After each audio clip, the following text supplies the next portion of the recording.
Hello, everybody. Welcome to NTPA Recap episode number 7, where we will focus on the events that happened in Wellington, Ohio, with 2 Grand National classes wrapping up championships, and we will also preview multiple championships that are going to be wrapped up here this Labor Day weekend.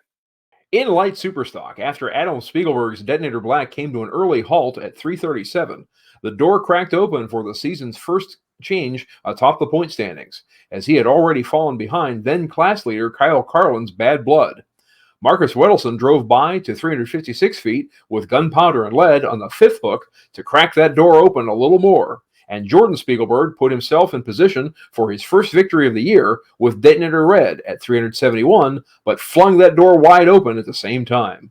Just as with the classics, the eighth hook was magic in the light supers, and in one smooth pass, Jason Hootman and Commander strutted right through that door. They got their 4 points and the win that they needed to pull even with the Elder Spiegelberg in the championship race.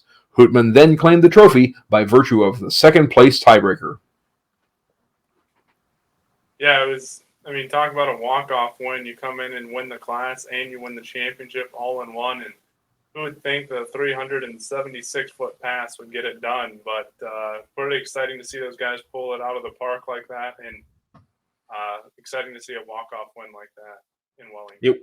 It was indeed exciting. You have to feel for Adam Spiegelberg. On that same track 2 years before, he clinched the championship. It was kind of a foregone conclusion. I believe he was up like 10 or 11 on his brother Jordan. And everything that could have gone wrong, basically, for Adam that night went wrong, including Jordan beating him and being one of those points tractors that established Hootman's 4-point margin on the night and brought him even. But that's what happens when you stop at 337.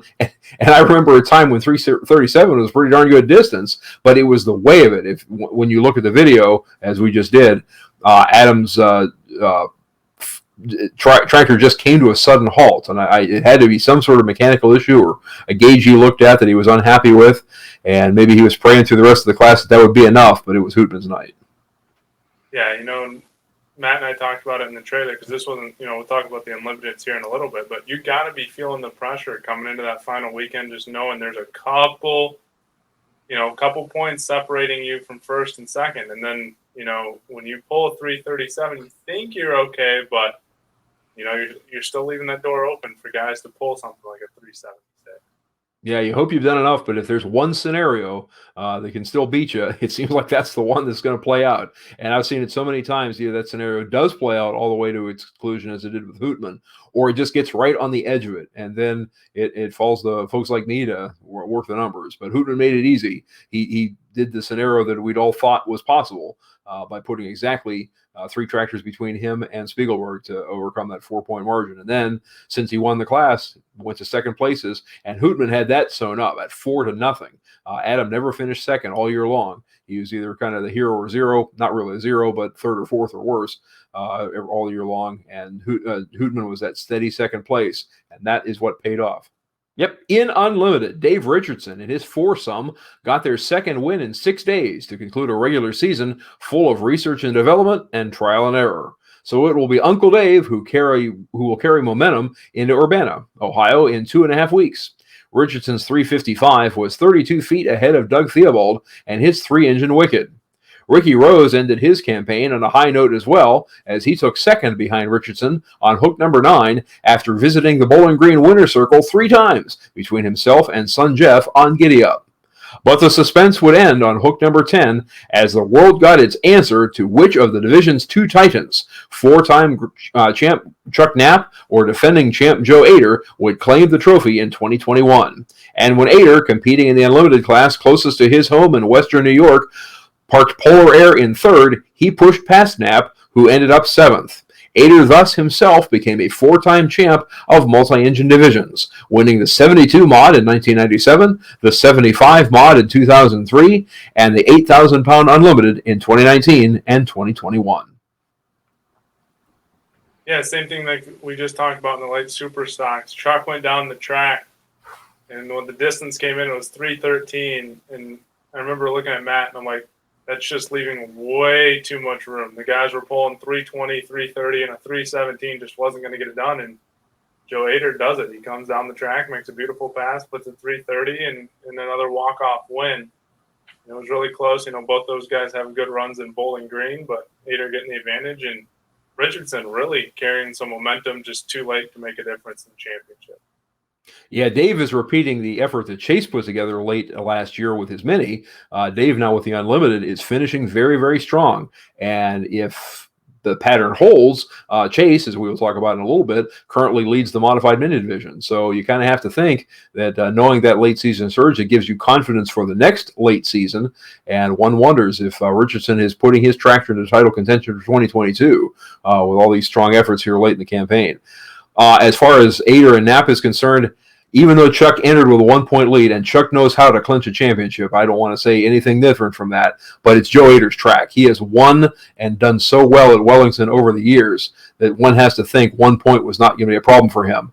And when Chuck fell behind Doug Theobald in his 3-engine tractor, one thought, Joe will have to mess this up to not get it done.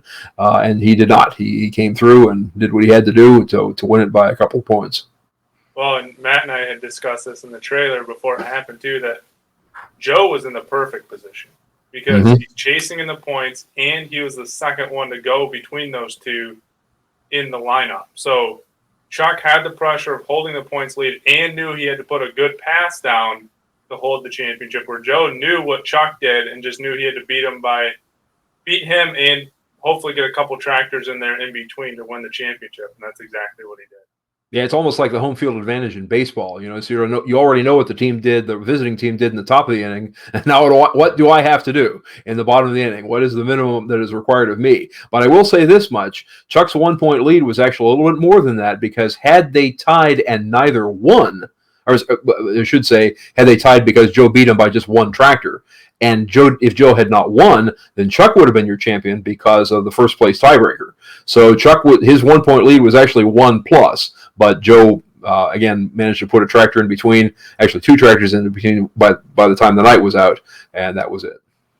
Yeah, I know you and Matt both were doing quick math calculations on scenarios there as it got close to the end for both the light super stock and the unlimited. So this is when it gets fun. This is definitely the fun and admittedly pressure time of year. That's when you double check your points up to that moment to make sure that everything is good going in and you're not trying to lie to anybody. But when you're confident in them and you say, yep, this is exactly the scenario it takes, and that scenario plays out in front of you, it's fun to watch. Well, and I know Matt was saying, especially in the unlimited class, it kind of helped a little bit, the fact that there was a couple more in there between Eder and Knapp, just because it made it easier on the points calculations and decision making and all of that. Yep, no doubt. And remember that when we last spoke a couple of weeks back, Adam Bauer was still in that conversation, but he had a terrible Bowling Green. It's as simple as that. He just had an awful time with cross-threaded and really took himself out of contention. And I believe the way it's played out right now, Richardson is now third, if I'm not mistaken, and also has joined the multiple win club this season, again with a very good Bowling Green to finish up on Saturday night. So, one will look back at this season and say Foursome really had a fine effort. And one would not have said that a month ago. It was sort of, treading water, and Davis really rocketed up the standings here this last 6 days. Yeah, Adam, I don't even think I didn't see him on the lineup. He didn't even make it out to Wellington for the unlimited class. He did not. He'd already pretty much fallen out at double digits back and not that many points tractors. But yeah, I think he's saving his powder for Enderley at this point. In Modified Mini, we can't not mention Wayne Purser's fine 5th place effort aboard Dylan Bunnage's Phoenix. He led for a couple hooks before current point leader Chase Richardson got by him with Vibrator. But then the former point leader and defending champion Ken Vini won back a point on Richardson by parking his funny little Farmall about 5 inches ahead of Vibrator at 332 feet to thrill the Lorain County crowd. Now, Brian McDonald's very little sanity is just on another planet when he's been in attendance, and he demonstrated that once more with a 338 no doubter on hook number 9. But in fact, there was some doubt left, as Sam McCrary is not letting up in his bid for an out-of-nowhere GN championship. McCrary finished second to McDonald and ahead of the obstacles in his path, Vini and Richardson. So, heading to the Gerald Grain Center Incorporated presents the Emmy Miller Tire Tri-State Showdown at the Fulton County Fairgrounds in Wauseon, Ohio. It's Vibrator in the lead by 2 points as Chase seeks his first GN title. Ken and Rona are in second, and McCrary at 6 back needs help from his fellow mini competitors. Will he get that help? Well, the last time we convened along State Route 108, just north of the Ohio Turnpike, Richardson was the winner, and Vini clinched his championship with a second. So it'll be a tough ask. Yeah, when you look at the results from Wellington, it's going to be interesting heading to Wauseon because McCreary was second, Vini was third, and Richardson was fourth. And those three are the top three in the points right now, just 6 points apart. Mind you, it's probably going to be a little bit harder for McCreary to win the championship, but, I mean, two guys, we talked about it just there. Dave Richardson, the father to Chase Richardson, has been running consistent and on a run here of late in the Unlimiteds. Chase Richardson's been running strong here lately in the mini rods. And, Ken Vini's always down to put a solid pass on the track. So it might be one of those tiebreaker situations again here this next weekend in Wauseon. I'd say that's a definite possibility. Both gentlemen will have confidence, and that is so critical going into a championship round like this will be. That one would think that 2-point lead isn't going to be very tall, but at the same time, if Chase lays down a good pass and Ken knows he has to catch it, that puts so much pressure on Ken. Wauseon is, for the minis, has been something of a reorganizer, shall we say, over the years. The champions have not always done well, but they've hung on. Well, 2 points is not a lead you can hang on to. You have to actively clinch that title. You have to go out and get it. But Chase, again, the defending champion of the event, is kind of in an advantageous position there. He may have something figured out. But it's been 2 years. There has been one poll on that surface, one NTPA poll since then, this spring. We had a poll. The Maumee Valley Pollers put an event on there. So we'll see if the track has changed much over the intervening couple of years. But it's always a fun finish to the season there at Wauseon. Yeah, it's going to be fun to watch. It's going to be a tight battle, and we'll see who pulls it out here this weekend. Yep. Yeah, we've seen like an Adam Bauer and Adam Kester clinch championships in Wauseon with 7th and 8th place finishes, but it hasn't hurt them. So it's been they've done just enough. Let's talk about the Wellington Division that did not have have championship implications immediately, but will in the next couple of weeks as we have 4 hooks to go. In Pro Stock, Jason Swanevek and Bootlegger jump-started their effort to crack the top 5 and return to the Enderley by passing Corey Hoffman's King of Deers, which had led for 3 hooks. Swanevek ran out to 351 feet, and it held up through 5 more hooks to mark the Central Pennsylvanians' first trip to a national victory lane in 13 months. Making a charge on the very next hook was this season's standard bearer, Rob Russell, and Workhorse, who pulled in 9 feet behind Swanevek to stretch his point lead to 22 as the opportunities for his challengers have dwindled to 4. A week ahead of their 2-night hometown pull in Canton, Danny Schmucker and Rampage put up a strong second at 344. Mike Connie, the Deer's best hope for their first Pro Stock title since 2018, finished 4th with Mac Daddy just behind Russell. Looking at the rest of the top 5, Mike's daughter Julia matched Rob with a 55-point Bowling Green, but ran out of bounds at Wellington to cool off her Mac Daddy John Deere. She's now in 3rd, 15 behind Mike, and 6 ahead of Danny with Canton and Sandwich to go. And it's looking like a father-son duel for the final Enderley invitation, as son Spencer's Coal-Fired currently has the 12-point advantage over the Wellington winner, Jason. I just don't. There's 4 hooks left to go, 2 in Canton and then 2 in Sandwich, and 22 points at this point. They've had weeks to try to chip into Rob's lead, and it's just not working. He's just continuing to put in great passes. Things can happen. I don't want to say it's a lock, but it's looking very handily in the hand of Rob Russell right now. It really is. Since he already knows how to win. We've had that discussion before. It's not like a new kid, a kid sitting there atop the standings and just, wow, I can't believe I'm here. And that lead starts to get frittered away by mistakes and mechanical failures. You just can't see that happening to Rob. And that's what it's going to take for the challengers to overcome that lead. And really, when you say challengers, really the only realistic competitor right now is Mike Connie, who himself knows how to win a championship, but he hasn't had to do it coming from behind. So it's just going to be a really tough ask here, these last 4 hooks. But as long as you're within 120 points, I guess there's that chance. But Rob showing up, he's going to get his 15s and 20s and 25s probably at the very minimum. And it's going to be hard for Mike to make that back.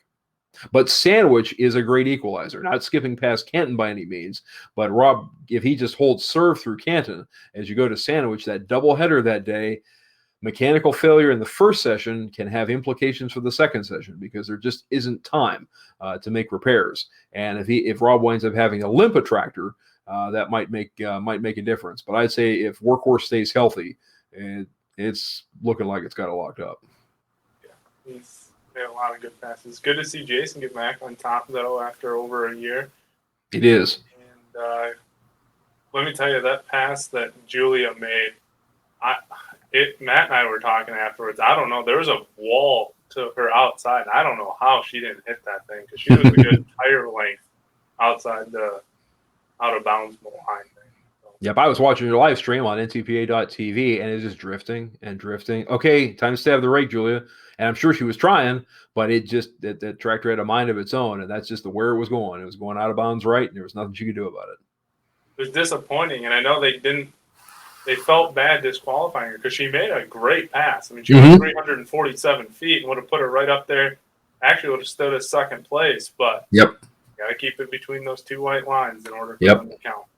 Yep, the track doesn't turn infinitely wide until 350, so she didn't quite make it there. Okay, so two divisions besides the ones we've mentioned so far will settle things this coming weekend, and they are two truck divisions. The four-wheel drives last hooked at Bowling Green, and like the minis, will conclude their championship trail in Wauseon. Jake Zering's Fatheads Eyewear won on Thursday in BG and hung on through Friday to retain his lead.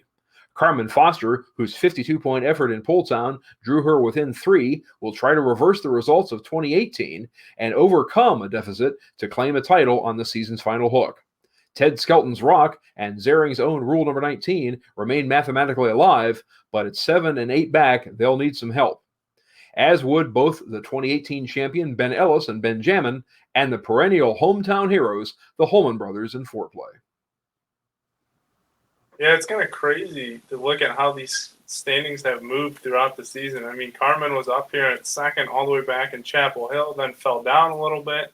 Now with a good run at Bowling Green, back up here and having a chance to try to challenge Zering for that championship. But that's another guy that's just been running really consistent of late is Jake Zering in that Fatheads Eyewear truck. Yeah, he was able to withstand kind of a rough Friday in BG when others couldn't because he'd established a pretty strong lead by winning on Thursday.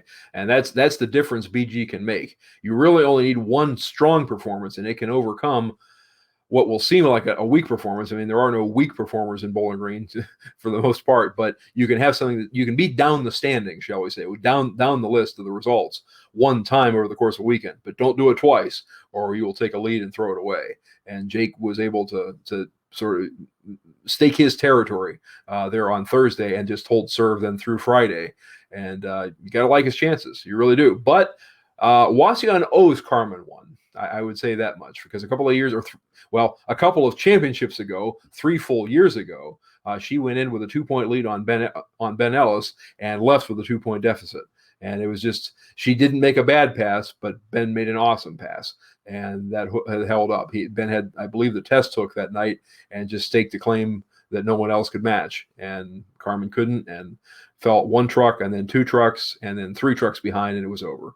So she needs that reversal of fortune. And it could come down to how the lineups come. Because if she gets the test hook and has that first hook advantage, that can be really big in 4-wheel drive. And one wonders. Again, Wauseon owes her one.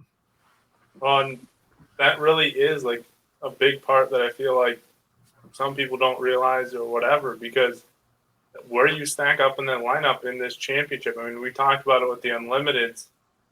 When, if Jake goes first, Carmen sees where he's at. And now she knows what she's got to do and hope that, she can get some help along the way. But, when you're chasing and if you're second in that class compared to Jake, it can be beneficial. Mm-hmm. Yep. But it is a division in which changes in the track mid-class can have such an impact, and they just kind of run out of lanes. And I don't know what it is specific to that class. I'll plead ignorance on that, but it just seems like a leading early distance can be untouchable. in that class. And it's truck after truck after truck chases, and they fall back and they fall back, and somebody finds a new lane, and maybe it gets past, but in all likelihood, it's going to fall a little bit short, and then they back up again as everybody uses that lane up. So one wonders it can play out totally differently that night. Weather can have a role as well. But we will sort of hope for the best, hope for a really good show that comes down to the final hook of the class. That's what everybody wants. Well, and the other thing is too with any trucks, but especially 4-wheel drive trucks, it can literally be inches between these two because. Oh yes. I mean, 4-wheel drives. It's not 20 feet the difference. I mean, they stack 10 to 15 of them within a couple feet of each other. So. Yep, I've typed in a lot of instances this year, and that class has stood out more than Super Farm, and that is saying something. Super Farm is legendary for having fractions of an inch separate multiple positions. But this year, it has been the 4-wheel drives in multiple locations. I want to say Brandenburg had like 3 or 4 at one distance like 312, and then 3 or 4 more at 311, and then 3 or 4 more at 310. It was just insane how close everybody was. I mean, you really had half the class within about 3 feet of each other, and that's been on more than one occasion. So as somebody who types in every distance as they go online, I can tell you that 4-wheel drives have been a closer class than Super Farms have this year, and that's quite a statement. And it also, that class will mix it up, the regional trucks and the Grand National trucks and the per hook trucks, the guys we only see a few times a year, can also not have a whole lot of distinctions made between them. There has become some separation in the Super Farm division between the guys that run Grand National and know the tracks well and frankly have superior equipment to some of the regional guys. And so you'll see maybe the Grand National will take the top 7 spots and then maybe a regional guy sneaks in. Well, with 4-wheel drive, the regionals have been really kind of bashing the heads into the Grand Nationals. They took the top several spots in Toma and several of the high spots in Brandenburg as well, of 2 that I can think of. So that really speaks highly of just good regional action. Yeah, absolutely. Good depth in all of our series. Yep. Minis have kind of gone that way this year too. The regional minis have really put it to the Grand National guys on occasion. Of course, that does not affect the Grand National points race, but it does affect the prizes of the night because they're taking those top purses and the top bragging rights. So one division left to discuss for next weekend that closes out its season, and that's 2-wheel drives. So the 2-wheel drives, also idle this past weekend, will finish their 2021 in Hoopston with 2 hooks. Christy Seacrest parlayed her Saturday afternoon Bowling Green victory into a 3-point standings lead with nothing easy about it, ahead of Clay Chastain's Fistful of Dollars.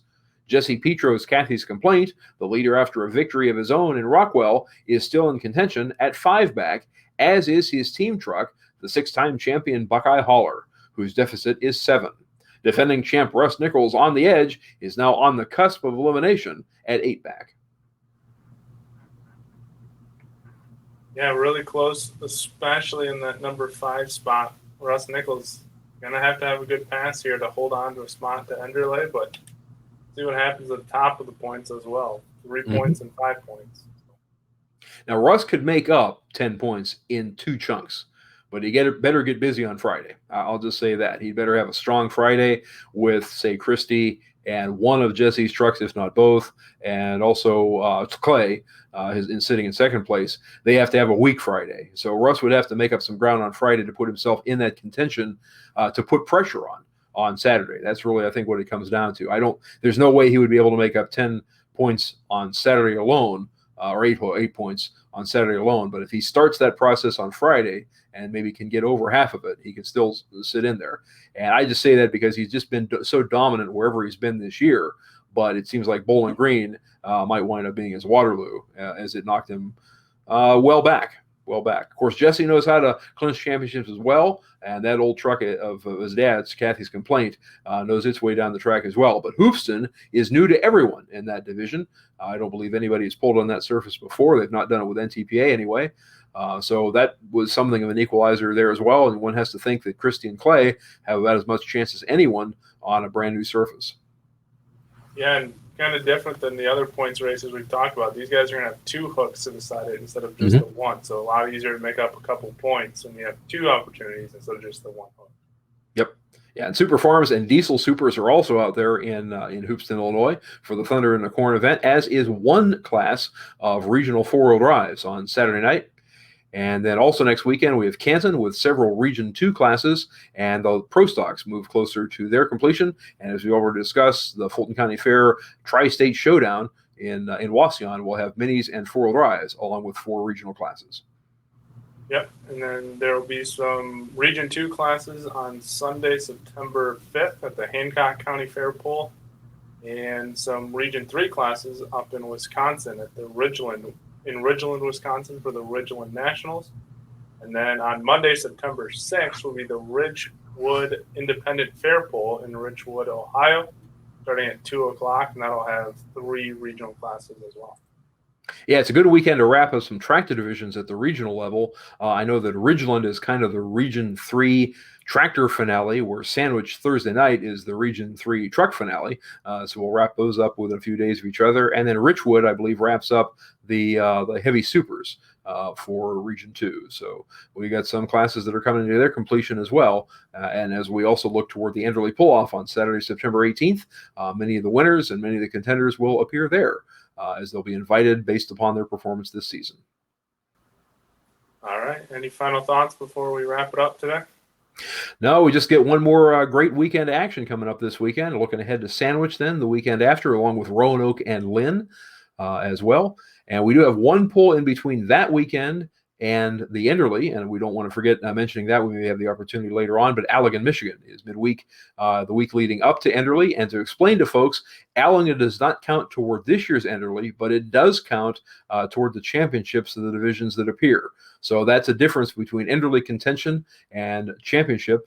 So the 2021 championship races will include those classes that appear at Allegan, but Allegan's points will not count toward this year's Enderley qualifying. That will conclude with Lynn, Indiana, and Sandwich, Illinois, the previous Saturday.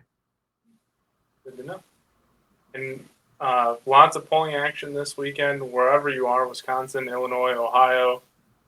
So make sure you can go to NTPA, PULL, it's ntpapoll.com to check out the schedule and check out any of the action, any of the information for any of the events that you might want to go attend. Yep, and no streaming this weekend, but Sandwich on Thursday night and Saturday afternoon and evening. We stream next week at ntpa.tv, and we'll talk more about Sandwich next week.